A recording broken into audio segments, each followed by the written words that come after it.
Okay, so Nima, we're located here in the Silicon Valley, San Francisco Bay Area, and we get a lot of calls from our local tech community, H-1Bs, even students, F-1s, people that are already here in the United States. Then you hear about their children or students that are getting close to aging out. They're about to turn 21. They might be 19 or 20 years old already. They want to do EB-5, but the age out concept is making them worried. Can you explain what the child age out issue is and how these people can try and protect themselves? Yeah, definitely. So in order for your child to receive the green card as a dependent of your application, they need to be single, unmarried, and under the age of 21. Well, single and unmarried is the same thing, I guess, but unmarried and under the age of 21 at the time of filing the application.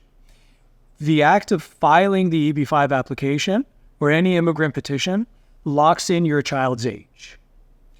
In order for your child to receive the green card, though, the rule says you need to take an act in furtherance of the green card within 1 year of approval of the EB-5. So what is an act in furtherance? Well, the act in furtherance of the green card in the United States is filing the 485 application. So under the old rules, when there was no concurrent filing, if the application was filed and your child was under the age of 21, even 1 day under the age of 21, and the application was approved and you were able to file the 485 within 1 year of approval, the child's age would be locked in forever. So the fear that investors would have, though, is if we get into a situation where the EB-5 category becomes backlogged, and then that backlog pushes us beyond the 1 year, maybe to 2 or 3 years, your child's age can age out, and they would unfortunately no longer receive the benefit of the green card as a dependent. The beauty of the concurrent filing is you are taking that act in furtherance of the green card by filing the 485 immediately.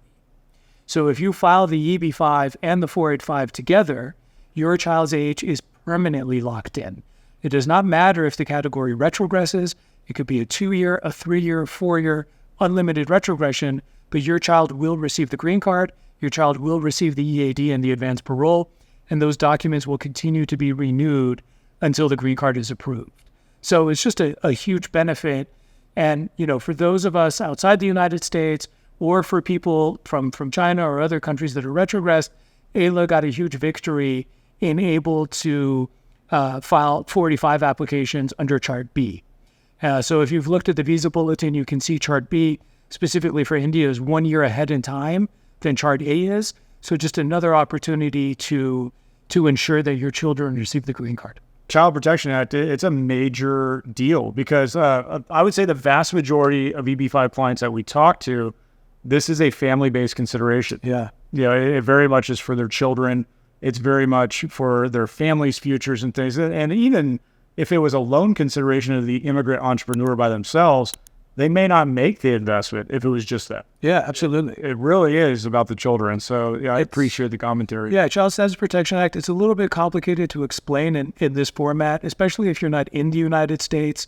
You don't have as much control over the process because your application is approved by USCIS and then it's sent to NVC for processing, and then NVC will contact you to file the DS-260 and pay the fee bill. You don't have control over that process. You don't have control over the timing of that process. So I think, for investors that are viewing this video, reach out to Barry, reach out to me. Let's talk fact specific about the ages of your children, where you are in the world, and then we can provide a tailored answer.